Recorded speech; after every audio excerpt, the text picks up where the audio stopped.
I was staring at the peeling walls of the house my father left me when her message came through. 6 words, sharp, precise. Don't come back until you're a man. No hesitation, no second message, just that. A verdict. The Montana wind creaked through the rotted beams overhead. Dust clung to the air like it didn't know how to let go, and neither did I. I slid the phone into my pocket. The silence swallowed me whole, left me standing in the carcass of a house I never asked for. I think that's when something inside me shifted.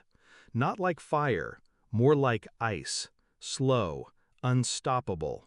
The will had been a joke, a final slap across the face. My brother, his golden boy, got the mansion in the capital, the cars, the accounts. I got this. A shack on land no one wanted, a reminder of where I ranked. When I told my wife, she didn't even pretend to hide her disgust. She spat words at me like they were knives. You're weak, a disappointment. Why would I waste my life with a man who lets people step on him?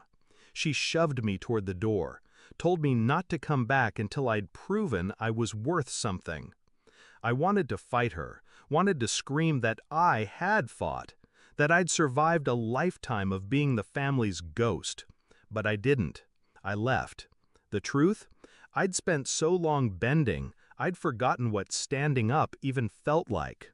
The house was rotting, the floorboards whined beneath my weight. But something about that house, it gnawed at me. There were boxes in the attic, old files, receipts, deeds. I sifted through them in silence, hands steady, heart cold. Then I found it. The land titles. The house wasn't worthless, not even close. The property sat on an untouched oil reserve, leased quietly, hidden under shell companies. My father knew. So did my brother. The house was the shell. The land was the gold mine. They never thought I'd look, never thought I'd stay. They thought I'd crumble like always, leave the house to rot, leave the land in their hands. But I read every contract, every loophole, and I stayed.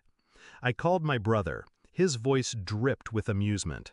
Missing the city already? The wife? The life you threw away? I didn't answer that.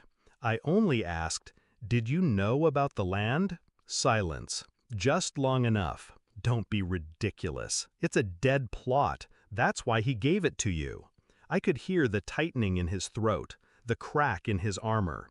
You're lying, I said, calm, certain. Because I wasn't asking, I was telling. I had the signed leases, the geologic surveys, the corporate names that traced right back to him. His laugh faltered. I don't know what you think you found. I hung up. Some things don't need to be said. Some things are better when they just land. I filed the paperwork, quietly. I voided the leases, transferred the mineral rights, locked him out. Every dollar he'd invested, every partner he'd pulled into the project, frozen. The oil was mine, the house was mine, the land was mine. I didn't send him a message, didn't return his calls. I let him sweat, let him watch his empire crack from a distance he couldn't close. My wife texted me 3 days later, a different tone now, sweet, careful. I heard what you did. Come home. I read it. Once. Then I blocked the number. I didn't need to say no. Silence is cleaner. When they finally realized what I'd taken, what I'd built from the bones they'd handed me, I knew the weight of it would crush them quietly. The best kind of revenge isn't loud. It just happens.